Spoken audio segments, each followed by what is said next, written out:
আপনারা দেখছেন দৈনিক সন্ধান নিউজ। 2020 সালের এই বিশাল কঠিন অবস্থার মধ্যে দাঁড়িয়ে প্রতিটি মানুষ তার জীবনের বিরুদ্ধে সংগ্রাম করে বেঁচে থাকার জন্য লড়াই, তার হাত থেকে রক্ষা পাবার জন্য বিদায় দিয়ে নতুন বছরকে বরণ করা শুরু হয়ে গিয়েছে।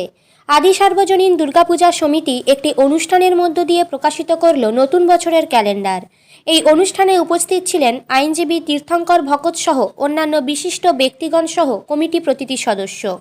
এই অনুষ্ঠানকে ঘিরে এলাকার বাসিন্দার আনন্দ লক্ষ্য করা যায়।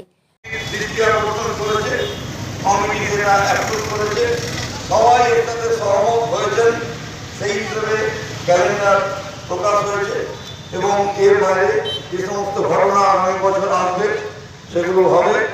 যতজন মানুষ আছেন প্রত্যেকে ক্যালেন্ডার নিয়ে যাবেন। যারা কুপন পেয়েছেন তাদের কম্বল নিশ্চিত আছে। এর বাইরে বাকি বিষয়টা আমরা দেখব, কারণ আপনারা জানেন সবটাই হচ্ছে মানুষের সহযোগিতা, তার একটা সীমা আছে। তো আমরা চেষ্টা করি আন্তরিকভাবে মানুষের জন্য কিছু করার, কারণ আমরা স্বামীজির সেই কথাটা বিশ্বাস করি, মানুষের জন্য কিছু করার। পশ্চিম মেদিনীপুর থেকে সায়ন্তিকা সাউ রিপোর্ট, দৈনিক সন্ধান নিউজ।